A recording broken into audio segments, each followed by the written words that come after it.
Hello అండి. Welcome to my lessons. ఈరోజు మనం ఏపీ టెట్‌కి సంబంధించి సైకాలజీ ఇంపార్టెంట్ బిట్స్ అయితే ఒక 200 బిట్స్ చూద్దాం రండి. శారీరక భాగాల్లో వచ్చే పరిమాణాత్మక మార్పుని ఏమంటారు? పెరుగుదల. శారీరక, మానసిక మార్పుల వల్ల వ్యక్తిలో జరిగే గుణాత్మక మార్పుల్ని ఏమంటారు? వికాసం. జన్మతః వచ్చే అంతర్గత సామర్థ్యాలు వయసుతో పాటు సహజంగా వికసించడాన్ని ఏమంటారు? పరిపక్వత, పరిణితి. వికాసం అనేది సంక్లిష్ట ప్రక్రియ. ఇది పెరుగుదల, పరిపక్వత, అభ్యసనాలపై ఆధారపడుతుంది అన్నది ఎవరు? Elizabeth Hurlock. నిరంతరంగా సాగే ప్రక్రియ ఏది? పెరుగుదల, వికాసం. వికాసం ఒక నిర్దిష్ట వయసు వద్ద ఆగిపోయే ప్రక్రియ ఏది?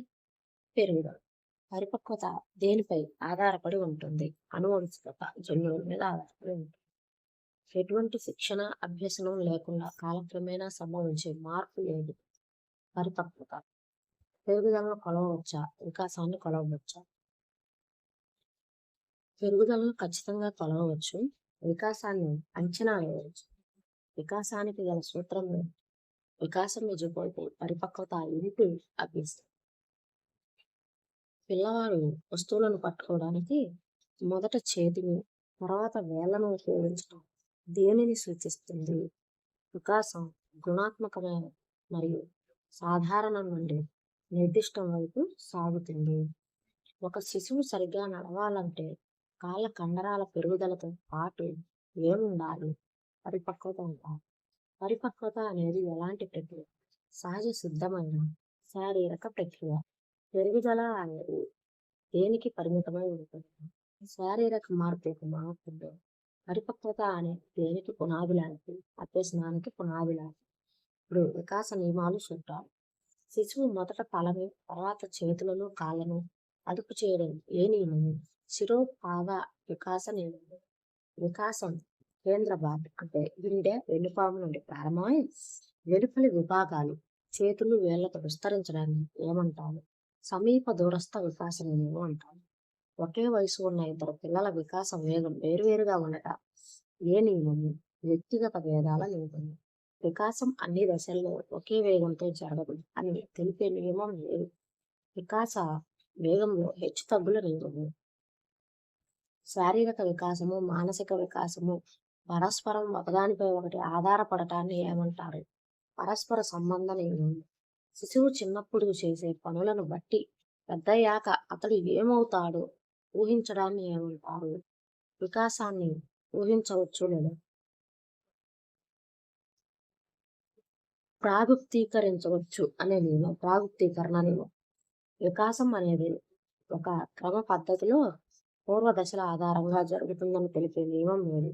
వికాసం ఒక నిర్దిష్ట నమూనాలను అనుసరిస్తుంది. శిశువు మొదట చేతితో వస్తువులను పట్టుకొని తర్వాత వేళ్లతో పట్టుకోవటం వేరే నియమం. వికాసం సాధారణం నుండి నిర్దిష్ట స్థానాల వైపు సాగుతుంది. వికాసంలో పూర్వ దశల్లో జరిగిన మార్పులు తర్వాతి దశలను ప్రభావితం చేయడాన్ని ఏమంటారు? వికాసం ఒక సంచిత ప్రక్రియ. పెరుగుదల ఆగిపోయినా వికాసం జీవితాంతం కొనసాగుతుందని చెప్పే నియమం లేదు. వికాసం నిరంతర ప్రక్రియ. ఒక శిశువు భాషా వికాసం, సాంఘిక వికాసం కలిసికట్టుగా సాగటం దేనికి ఉదాహరణ? వికాసం ఏకీకృత మొత్తం అనే నియమం. వికాసం అనేది ఏ రెండు అంశాల ఉమ్మడి లబ్ధం? అనువంశికత, పరిసరాలు. శిశువు వెనుకకు నడవలేడు. వికాసం ఎల్లప్పుడూ ముందుకు మాత్రమే సాగుతుంది. దీనిని ఏమంటారు? వికాసం ఏక మార్గ ప్రక్రియ. అంటే ఇది వెనక్కి మళ్ళదు. శైశవ దశలో వేగంగా ఉన్న వికాసం బాల్య దశలో మందగించటం ఏ నియమం? వికాసం అన్ని దశల్లోనూ ఒకే విధంగా ఉండదు. శిశువు ఏడవటం, నవ్వటం వంటి ప్రాథమిక ఉద్వేగాల నుండి సంక్లిష్ట ఉద్వేగాలకు మారటం ఏ నియమం? సాధారణం నుండి నిర్దిష్టం వైపుకు సాగే నియమం. వికాసంపై ప్రభావం చూపే కారకాలు అనువంశికత, పరిసరాలు లేదా పరిహెబిట్స్.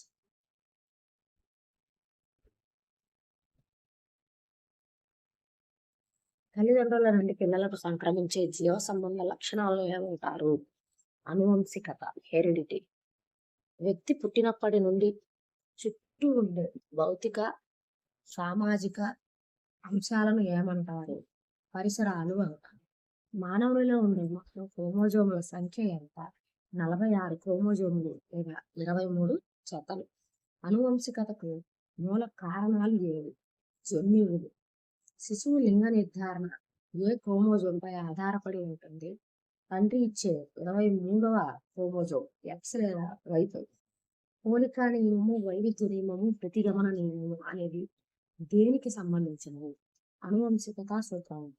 ప్రతిభావంతులైన తల్లిదండ్రులకు మందబుద్ధి గల పిల్లలు పుట్టడం ఏ నియమము? ప్రతిగమన నియమము. జేబి వాట్సన్ ఏ కారకానికి ఎక్కువ ప్రాధాన్యత ఇచ్చారు? పరిసరాలకు. నాకు 1 డజన్ ఆరోగ్యవంతమైన శిశువులను ఇవ్వండి, వారిని మీరు కోరుకున్నట్లు దొంగగాను డాక్టర్గాను మారుస్తాను అన్నది ఎవరు? JB Watson. అనువంశికతకు ప్రాధాన్యతను నిరూపించడానికి డాల్టన్ ఏ కుటుంబంపై పరిశోధన చేశారు? ప్రముఖ వ్యక్తుల మేధావుల కుటుంబం. జ్యూక్ కుటుంబంపై పరిశోధన చేసి అనువంశికతను సమర్థించిన శాస్త్రవేత్త ఎవరు? డగ్డే. కల్లికార్ కుటుంబంపై పరిశోధనలు చేసింది ఎవరు? గోడార్డ్. సమరూప కవలలపై పరిశోధనలు చేసి పరిసరాల ప్రాధాన్యతను నిరూపించింది ఎవరు? Freeman, Holzinger, Newman. గర్భస్థ శిశువుపై తల్లి శారీరక మానసిక ఆరోగ్యం చూపే ప్రభావం ఏ కారకం కిందకి వస్తుంది? జన్మ పూర్వ పరిసరాలు. వ్యక్తి యొక్క వికాస పరిమితులను అనువంశికత నిర్దేశిస్తే ఆ పరిమితుల్లో వ్యక్తి ఎంతవరకు ఎదగాలో నిర్ణయించేది ఏది? పరిసరాలు. హార్లాక్ వర్గీకరణ ప్రకారం శైశవ దశ కాలం ఎంత? పుట్టినప్పటి నుంచి 2 వారాల వరకు. నవజాత శిశువు అని ఏ వయసు పిల్లల్ని అంటాము? పుట్టినప్పటి నుండి 14 రోజుల పిల్లలు. ఉత్తర బాల్య దశను ఏమని పిలుస్తాం? పాఠశాల దశ లేదా ముఠా దశ అని పిలుస్తాం. పూర్వ బాల్య దశ యొక్క వయస్సు ఎంత? 2 సంవత్సరాల నుండి 6 సంవత్సరాల వరకు. అన్వేషణ దశ లేదా ప్రశ్నించే దశ అని దేనిని అంటారు? పూర్వ బాల్య దశను. శారీరక పెరుగుదల ఏ దశలో అత్యంత వేగంగా జరుగుతుంది? శైశవ దశ మరియు కౌమార దశ. హార్లాక్ ప్రకారం పూర్వ బాల్య దశను తల్లిదండ్రులు ఏ వయసుగా పిలుస్తారు? ఆటల వయస్సు లేదా సమస్యాత్మక వయస్సు. ఉత్తర బాల్య దశ కాలం ఎంత? 6 సంవత్సరాల నుండి 12 సంవత్సరాల వరకు, అంటే లైంగిక పరిపక్వత వచ్చే వరకు. పిల్లలు సమవయస్కులతో కలిసి ముఠాలుగా ఏర్పడే దశ ఏది? ఉత్తర బాల్య దశ. వికాస దశలన్నింటిలోకి అత్యంత క్లిష్టమైన ఒత్తిడితో కూడుకున్న దశ ఏది? కౌమార దశ. వయోసంధి దశ అంటే ఏమిటి? బాల్య దశకు కౌమార దశకు మధ్య ఉండే సంధి కాలం లైంగిక పరిపక్వత దశ. ఏ దశలో పిల్లలు ఎక్కువగా అనుకరణ ద్వారా నేర్చుకుంటారు? పూర్వ బాల్య దశలో. హార్లాక్ ప్రకారం గర్భస్థ శిశువు యొక్క వికాస కాలం ఎంత? 280 రోజులు లేదా 40 వారాలు. ఏ దశలోని పిల్లలను పాఠశాల పూర్వ దశ పిల్లలు అంటారు? పూర్వ బాల్య దశ. కౌమార దశ సాధారణంగా ఏ వయసులో ప్రారంభమవుతుంది? 12 లేదా 13 సంవత్సరాల వయసులో ప్రారంభమవుతుంది. శిశువులో బరువు, ఎత్తు, అంతర్గత అవయవాల్లో వచ్చే మార్పులు ఏ వికాసం? శారీరక వికాసం. ఆలోచించటం, గుర్తుంచుకోవడం, సమస్యలను సాధించడం ఏ వికాసానికి సంబంధించింది? మానసిక వికాసం. సమాజంలో ఇతరులతో సర్దుబాటు కావటం, స్నేహ సంబంధాలు కలిగి ఉండటం ఏ వికాసం? సాంఘిక వికాసం. కోపము, భయము, అసూయ, ఆనందము వంటి భావాలను వ్యక్తం చేయడాన్ని ఏమంటారు? ఉద్వేగ వికాసము. సమాజం అంగీకరించిన నియమ నిబంధనల ప్రకారం ప్రవర్తించడాన్ని ఏ వికాసం అంటారు? నైతిక వికాసం. భాషా వికాసం అనేది ఏ వికాసంలో ఒక భాగం? మానసిక జ్ఞానాత్మక వికాసంలో ఒక భాగం. శిశువు తన ముఠా నియమాలను, నాయకుడి ఆజ్ఞలకు లొంగి ఉండటం ఏ వికాసాన్ని సూచిస్తుంది? సాంఘిక వికాసం. ఉద్వేగాలపై అదుపు సాధించడాన్ని ఏమంటారు? ఉద్వేగ పరిపక్వత. మొదటి సాంఘిక ప్రవర్తనలో శిశువు ఎప్పుడు కనిపిస్తుంది? 2వ లేదా 3వ నెలలో. సాంఘిక చిరునవ్వు అనేది మొదటి సాంఘిక ప్రవర్తన అన్నమాట. శిశువులలో పెద్ద కండరాల కదలికల నియంత్రణ ఏ వికాసము? స్థూల చాలక వికాసము. చేతి వేళ్లతో రాయటం, సూదితో కొట్టటం వంటి సూక్ష్మ పనులు ఏ వికాసం కిందకు వస్తాయి? సూక్ష్మ చాలక వికాసం. నైతిక వికాసానికి పునాది ఏ దశలో పడుతుంది? పూర్వ బాల్య దశలో పడుతుంది. ఆత్మభావన అనేది ఏ వికాసానికి సంబంధించింది? మానసిక మరియు సాంఘిక వికాసానికి సంబంధించింది. భాషా వికాసంలో శిశువు చేసే మొదటి ధ్వని ఏది? ఏడుపు. పిల్లలు ఒకరి పక్కన ఒకరు కూర్చొని తమలో తాము ఆడుకునే ఆటను ఏమంటారు? సమాంతర క్రీడ అంటారు. జ్ఞానాత్మక వికాస సిద్ధాంతాన్ని ప్రతిపాదించింది ఎవరు?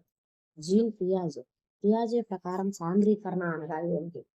కొత్త సమాచారాన్ని పాత జ్ఞానంలో చేర్చుకోవడం. పియాజే జ్ఞానాత్మక వికాసంలో ఎన్ని దశలను పేర్కొన్నారు? 4. వస్తు స్థిరత్వ భావన పియాజే ఏ దశలో కనిపిస్తుంది? ఇంద్రియ చాలక దశ 0 నుంచి 2 సంవత్సరాలు. అహంకేంద్రకవాదం, సర్వాత్మకవాదం ఏ దశలో లక్షణాలు? పూర్వ ప్రచారక దశ 2 నుంచి 7 సంవత్సరాలు. పిల్లవాడు అమూర్త విషయాల గురించి తార్కికంగా ఆలోచించే దశ ఏది? అమూర్త ప్రచారక దశ 11 సంవత్సరాల పైబడి. నైతిక వికాస సిద్ధాంతాన్ని ప్రతిపాదించిన శాస్త్రవేత్త ఎవరు? Lawrence Kohlberg. కోల్బర్గ్ నైతిక వికాసంలో ఎన్ని స్థాయిలు, ఎన్ని దశలు పేర్కొన్నారు? 3 స్థాయిలు, 6 దశలు. శిక్ష, విధేయత, సమాజ సంతోష అనుకరణ ఏ నైతిక స్థాయికి చెందినవి? పూర్వ సాంప్రదాయిక స్థాయి. మంచి అబ్బాయి, మంచి అమ్మాయి అనిపించుకోవాలనే ఆర్తి ఏ దశలో ఉంటుంది? 3వ దశ, సాంప్రదాయిక స్థాయి. మనోసాంఘిక వికాస సిద్ధాంతాన్ని ప్రతిపాదించింది ఎవరు? ఎరిక్సన్. ఎరిక్సన్ తన సిద్ధాంతంలో మొత్తం ఎన్ని సంక్షోభ దశలను పేర్కొన్నారు? 8 దశలు. ఎరిక్సన్ ప్రకారం మొదటి దశ అయిన శైశవ దశలో ఏర్పడే సంక్షోభం ఏది? నమ్మకము వర్సెస్ అపనమ్మకం. కౌమార దశలో ఎరిక్సన్ ప్రకారం ఎదురయ్యే ప్రధాన సమస్య ఏది? పాత్ర సంక్లిష్టత గుర్తింపు. పాత్ర సంక్లిష్టత వర్సెస్ గుర్తింపు. Identity versus role confusion. వృద్ధాప్యంలో ఎరిక్సన్ ప్రకారం కల్పించే మానసిక స్థితి ఏది? సమగ్రత వర్సెస్ నిరాశ. అడాలసెన్స్ అనే పదం అడాల్సరే అనే ఏ భాషా పదం నుండి వచ్చింది? లాటిన్ భాష. దాని అర్థం పరిపక్వతకు రావడం. కౌమార దశ తీవ్రమైన ఒత్తిడి, కలత, సంచలనం, జగడాలతో కూడిన దశ అన్నది ఎవరు? Stanley Hall. కౌమార దశపై సుదీర్ఘ పరిశోధనలు చేసి అడాలసెన్స్ అనే గ్రంథాన్ని రాసింది ఎవరు? Stanley Hall. కౌమార దశలో హార్మోన్ల మార్పుల వల్ల అకస్మాత్తుగా జరిగే శారీరక మార్పులు జరగటాన్ని ఏమంటారు? కౌమార విస్ఫోటనం అంటారు. కౌమార వయస్కులు తమకు తాముగా ఊహాత్మక లోకంగా విహరిస్తూ అందరూ తమనే చూస్తున్నారని అనుకోవడాన్ని ఏమంటారు? కాల్పనిక శ్రోతలు.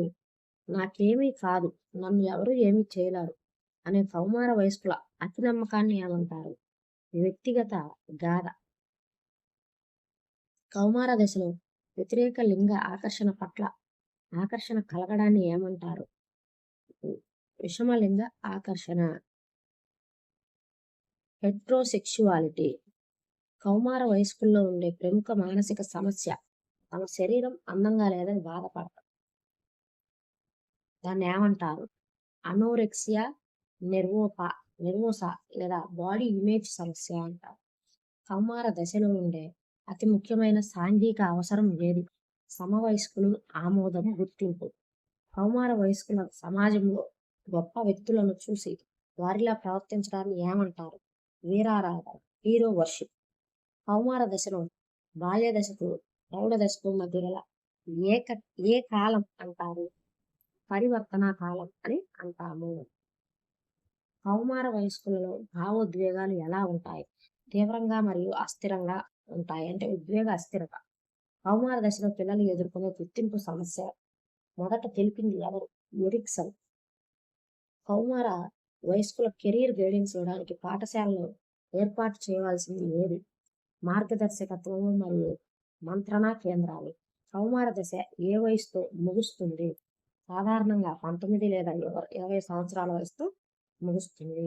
ఏ ఇద్దరు వ్యక్తులు శారీరకంగా, మానసికంగా ఒకేలా ఉండకపోవడాన్ని ఏమంటారు? వ్యక్తిగత భేదాలు. ఒకే వ్యక్తిలో ఉండే వేరు సామర్థ్యాల మధ్య గల భేదాలను ఏమంటారు? ఒకే వ్యక్తిలో ఉండే వేరు సామర్థ్యాల మధ్య గల భేదాలను ఏమంటారు? వ్యక్తి అంతర్గత భేదాలు అంటారు.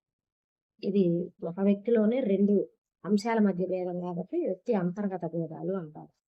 ఇద్దరు వేరు వ్యక్తుల మధ్య గల భేదాలను ఏమంటారు? వ్యక్తంతర భేదాలు అంటారు. ప్రజ్ఞ అనే పదానికి తగిన నిర్వచనం ఇచ్చిన మొదటి మనోవిజ్ఞాన శాస్త్రవేత్త ఎవరు? Sir Francis Galton. ప్రజ్ఞ లబ్ధిని కనుగొనే సూత్రం లేదు. ఐక్యూ ఈక్వల్ టు శారీరక వయస్సు బై మానసిక వయస్సు ఇంటూ 100. ప్రజ్ఞా లబ్ధి అనే భావనను మొదట ప్రతిపాదించిన శాస్త్రవేత్త ఎవరు?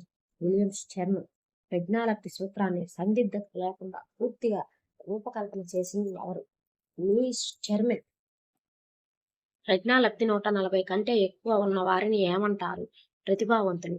సాధారణ మానవుని ప్రజ్ఞాలబ్ధి ఏ పరిధిలో ఉంటుంది? 90 నుండి 109 వరకు ఉంటుంది. భవిష్యత్తులో ఒక వ్యక్తి సాధించబోయే విజయాలను ముందే ఊహించి అంతర్గత సామర్థ్యాన్ని ఏమంటాము? సహజ సామర్థ్యం అంటాము. ఒక వస్తువు లేదా కృత్యం పట్ల వ్యక్తికి ఉండే అయిష్టాలను ఏమంటారు? అభిరుచి అంటారు.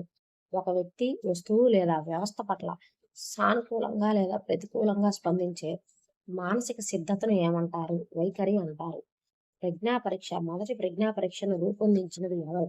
ఆల్ఫ్రెడ్ బినే మరియు థియోడర్ సైమన్.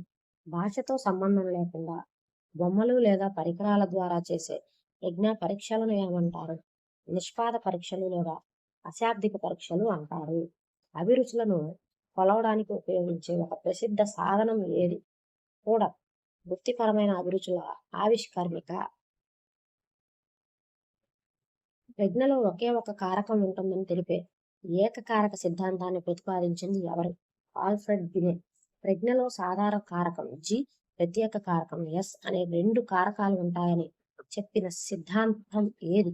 ద్వికారక సిద్ధాంతం. ద్వికారక సిద్ధాంతాన్ని ప్రతిపాదించిన శాస్త్రవేత్త ఎవరు? చార్లెస్ పియర్స్మన్. ప్రజ్ఞ అనేది అనేక స్వతంత్ర కారకాల సమూహం అని తెలిపే బహుళ కారక సిద్ధాంతాన్ని ప్రతిపాదించింది ఎవరు? EL Thorndike. ప్రజ్ఞలో 7 ప్రాథమిక మానసిక సామర్థ్యాలు ఉంటాయని సమూహ కారక సిద్ధాంతాన్ని ప్రతిపాదించింది ఎవరు? Louis Thurstone. బహుళ ప్రజ్ఞా సిద్ధాంతాన్ని ప్రతిపాదించింది ఎవరు? Howard gardener. గార్డెనర్ మొదట తన సిద్ధాంతాన్ని ఎన్ని రకాల ప్రజ్ఞలను పేర్కొన్నాడు? 7 రకాలు. కవులు, రచయితలలో ఎక్కువగా ఉండే ప్రజ్ఞ ఏది? భాషా ప్రజ్ఞ. గణిత శాస్త్రవేత్తల్లో ఉండే ప్రజ్ఞ ఏది? తార్కిక గణిత ప్రజ్ఞ. శిల్పులు, చిత్రకారులు, ఆర్కిటెక్ట్స్ లో ఉండే ప్రజ్ఞ ఏది? దృశ్య స్థలాత్మక ప్రజ్ఞ. నృత్యకారులు, క్రీడాకారుల్లో ఉండే ప్రజ్ఞ ఏది? శారీరక చాలక ప్రజ్ఞ. ఇతరుల భావాలను, ఉద్దేశాలను సులభంగా అర్థం చేసుకునే సామర్థ్యం ఏ ప్రజ్ఞ అంటారు? వ్యక్తంతర ప్రజ్ఞ. తనను తాను అర్థం చేసుకునే సామర్థ్యాన్ని ఏ ప్రజ్ఞ అంటారు? వ్యక్తి అంతర్గత ప్రజ్ఞ అంటారు. ప్రజ్ఞా స్వరూప సిద్ధాంతాన్ని 120, 150, 180 కారకాలతో ప్రతిపాదించిన శాస్త్రవేత్త ఎవరు? JP Guilford. గిల్ఫర్డ్ నమూనాలో 3 ప్రధాన కోణాలు ఏవి? విషయాలు, ప్రక్రియలు, ఉత్పత్తులు. పర్సనాలిటీ అనే పదం పర్సోనా అనే ఏ భాషా పదం నుండి వచ్చింది? లాటిన్ భాష. పర్సోనా అంటే ముసుగు, మాస్క్ అని అర్థం. మూర్తిమత్వం అనేది వ్యక్తిలో మనో శారీరక వ్యవస్థల గతిశీలాత్మక రూపం అని నిర్వచించింది ఎవరు? ఆల్పోర్ట్. శరీర ద్రవాల ఆధారంగా మూర్తిమత్వాన్ని వర్గీకరించిన ప్రాచీన గ్రీకు వైద్యుడు ఎవరు? హిప్పోక్రేట్స్. శారీరక ఆకృతి ఆధారంగా వ్యక్తులను ఎండోమార్ఫిక్, మీసోమార్ఫిక్, ఎక్టోమార్ఫిక్ అని వర్గీకరించిన ఎవరు?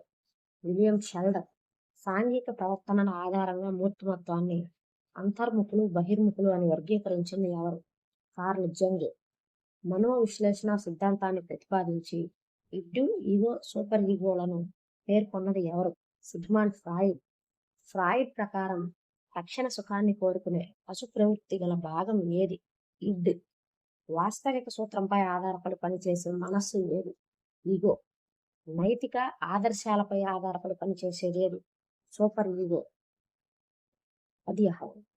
మూర్తిమత్వాన్ని కొలవడానికి ఉపయోగించే టాట్ థీమాటిక్ అప్రిసెప్షన్ టెస్ట్ రూపొందించింది ఎవరు? హెన్రీ ముర్రే మరియు మోర్గాన్. పిల్లల కోసం క్యాట్ చిల్డ్రన్స్ అప్రిసెప్షన్ టెస్ట్ ను రూపొందించింది ఎవరు? Leopold Bellak. Rorschach ink blot test. మొత్తం ఎన్ని కార్డులు ఉంటాయి? 10 కార్డులు. ఒక వ్యక్తికి అస్పష్టమైన ఉద్దీపనను ఇచ్చి అతని అంతర్గత భావాలను అంచనా వేసే పద్ధతులను ఏమంటారు? ప్రక్షేపక పద్ధతులు. మూర్తిమత్వ రకాలను వివరించడానికి లక్షణాల సిద్ధాంతాన్ని ప్రతిపాదించింది ఎవరు? ఆల్పోర్ట్ మరియు పాటిల్. మూర్తిమత్వ నిర్ధారణలో 16 పిఎఫ్ అంటే 16 పర్సనాలిటీ ఫ్యాక్టర్స్ ప్రశ్నావళిని రూపొందించింది ఎవరు? Raymond Cattell. R B cattle.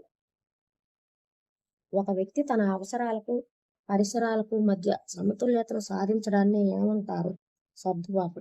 తీవ్రమైన ఆందోళన మరియు మానసిక ఒత్తిడి నుండి అహాన్ని తాత్కాలికంగా కాపాడుకోవడానికి వ్యక్తి ఉపయోగించే మానసిక వ్యూహాలను ఏమంటారు? రక్షక తంత్రాలు. రక్షక తంత్రాలు అనే భావనను మొదట ప్రతిపాదించింది ఎవరు? Sigmund Freud. దీన్ని పూర్తిగా అభివృద్ధి చేసింది ఆయన కుమార్తె అన్నా ఫ్రాయిడ్. క్లాస్ లీడర్ లేకపోయిన విద్యార్థి క్లాస్ లీడర్ పదవే వేస్ట్. క్లాస్ లీడర్ కాలేకపోయిన విద్యార్థి క్లాస్ లీడర్ పదవి వేస్ట్ అనడం ఏ రక్షక తంత్రం? హేతుకీకరణం. ఇది అందని రక్షకుల. గ్రూప్ 1 ఆఫీసర్ కాలేకపోయిన వ్యక్తి క్లర్క్ ఉద్యోగం వచ్చినా ఇదే చాలా ప్రశాంతమైన ఉద్యోగం అని తృప్తి పడటం ఏ రక్షక తంత్రం? హేతుకీకరణం. ఆఫీసులో బాస్ తిడితే ఆ కోపాన్ని ఇంటికి వచ్చి భార్యపై లేదా పిల్లలపై చూపడాన్ని ఏమంటారు? విస్థాపనం అంటారు. పరీక్ష తప్పిన విద్యార్థి పేపర్లు సరిగ్గా దిద్దలేదు అందుకే ఫెయిల్ అయ్యాను అని ఇతరులపై నెట్టేదాన్ని ఏమంటారు? ప్రక్షేపణం. సింగర్ కాలేకపోయిన తండ్రి తన కొడుకును పెద్ద సింగర్గా చేసి ఆనందించడం ఏ రక్షక తంత్రం? తదాత్మీకరణం. వ్యక్తిలో ఉన్న లోపాలను కప్పిపుచ్చుకోవడానికి తనకు సంబంధం లేని మరొక రంగంలో గొప్ప విజయం సాధించి ఆ లోటును భర్తీ చేసుకోవడాన్ని ఏ రక్షక తంత్రం అంటారు? ప్రక్షేపణం. పరిహారం. హేతుకీకరణం. తిరోగమనం. ఆన్సర్ పరిహారం. చదువులో వెనుకబడిన విద్యార్థి ఆటల్లో రాణించి ఆ లోటును భర్తీ చేసుకోవడం పరిహారం.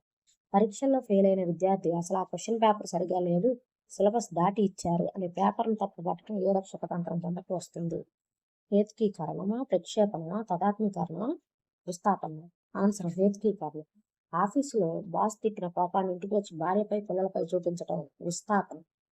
సమాజం ఆమోదించని లైంగిక కోరికలు లేదా దూకుడు స్వభావాన్ని కవితలు రాయటం లేదా బాక్సింగ్ లాంటి క్రీడల ద్వారా సమాజం ఆమోదించే మార్గంలోకి మళ్లించడాన్ని ఏమంటారు?